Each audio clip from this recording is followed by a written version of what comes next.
first of all, let's just talk about the football end of it. We hear Bradford. Well, you know what? What we don't hear a whole lot about, if Bradford's so much better than Tebow, how come when they played head-to-head with everything on the line in the arena for a national championship, how come Tebow outplayed Bradford? Absolutely. And not only outplayed him, outpassed him. and again, does durability count? I mean, I don't know. If I were in a major executive position and making a decision of this magnitude where you're going to give somebody tens of millions of dollars and the future of your organization might depend on it for the next 10 years, I would be very concerned about a guy who had a surgically repaired throwing arm myself.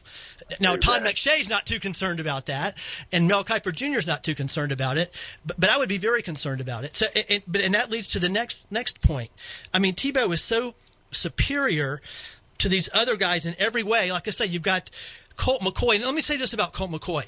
His father must have known, something, ahead of time, must have been very prescient, because is a more apt guy named than Colt McCoy. I don't think what the NFL is looking for are colts. They're looking for stallions, and Tebow, you got a stallion, a thoroughbred, and a Clydesdale all rolled into one.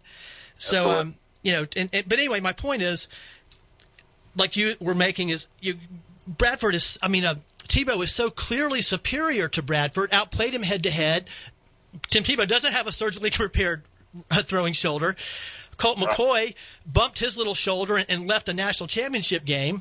And like I say, where's he going to? Tebow can improve his mechanics. Where's Colt McCoy going to go to get courage and guts?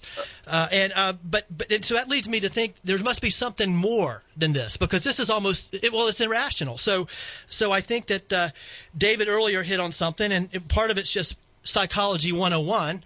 Mel Kiper looks in a mirror, he's repulsed by what he sees, and so he hates Tim Tebow.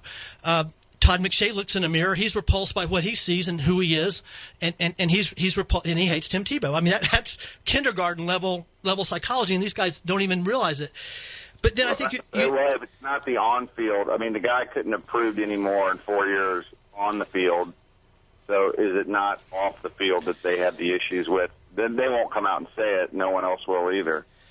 Mel Kiper is the same guy that said Emmitt Smith was too small and too slow. And I believe he's in the Hall of Fame now. The all-time leading rusher and leading scorer in the National Football League. That's another great point. But then I do want to move on, and I'm just going to say this, and I haven't heard anybody say it, because this might be the last time you hear me on the air. But I know a big part of it is anti-Christian. I feel a big part of it is just flat-out anti-Christian bias.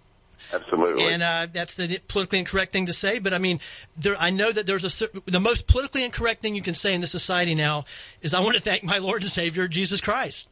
And every time this guy wins an award or wins a big game or a championship, everybody in the country knows he's going to get up on that podium and he's going to say, I want to thank my Lord and Savior, Jesus Christ. And there are some very powerful forces in this country that don't want to hear that.